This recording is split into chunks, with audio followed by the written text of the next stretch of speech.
If you're familiar with this channel, you know that I really like Corsair keyboards, and this is my favourite tenkeyless so far, because it's basically a smaller Corsair Strafe, but with dedicated media keys. Personally, I listen to music all the time, so media keys are a must, and it's great not having to hold down a function key each time I want to change track. This is the K63. It has a matte plastic construction, so it doesn't show fingerprints, and it still feels really well built. There's no flex in it, there is no palm rest included, but it's still comfortable to type on. But even better, there's no ping sound when typing. These actually seem quieter than other boards I've used from Corsair lately, but the Corsair Strafe with silent switches is still the best for that. Here's a typing test so you can hear the difference. The Strafe has O-rings, but I don't think they help with the new keycaps.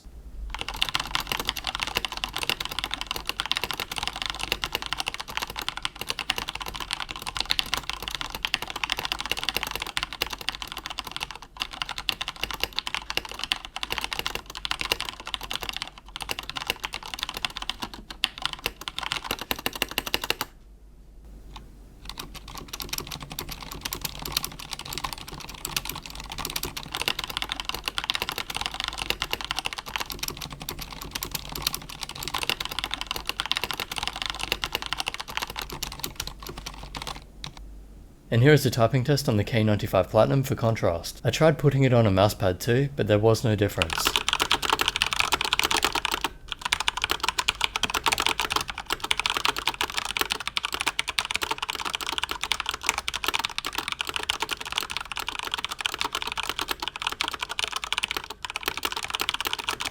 My favourite for typing out of these three is the Corsair Strafe, because I prefer quiet typing, but it really depends what you want. I think the K63 with cherry red switches is between the two, so they have a pretty good feel, and they're moderately quiet. No rattle, and the keycaps are meant to be the same, but they feel a bit different for some reason. Here's a look at one next to a K95 Platinum cap. No real difference, so it might just be board acoustics and design. On the K63, the spacebar seems high quality, with very little extra movement, and all the keys are fairly well stabilized. It has Perky Backlighting with red only, along with a red backplate and full brightness settings, and because it's an open board design, it's easy to clean and lets a fair bit of light out. The dedicated media keys are probably the biggest draw for this though, and they're the same quality as other Corsair keyboards, quiet, smooth, and comfortable to use. It really is great to have them on a tenkeyless. For the back, there are no USB ports or headphone jack, and no cable management system. The cable is smooth, thick rubber, and over 2.1 meters long, or about 7 feet. The dimensions are 36.5 centimeters by 17, with the key height being about 3 centimeters at the front, and 4 at the back. It has rubber feet to prevent it from sliding, and it looks like a palm rest could be attached, but it doesn't come with one.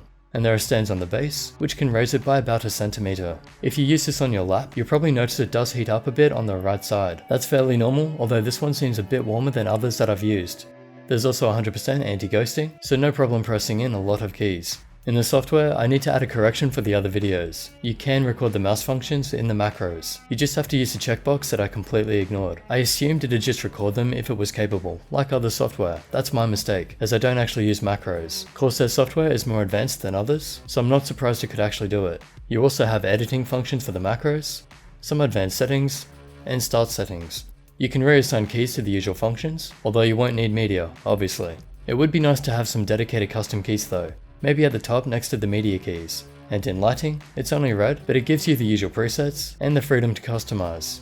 To conclude, I really like the Corsair Strafe for its overall feel and silent typing. My problem with it was that it lacked media keys, so it is nice to see a smaller version that has them. At the time of release, the price seems a bit high compared to the Corsair K65 RGB, so I guess it depends on how important media keys are to you, and if you want a quieter board.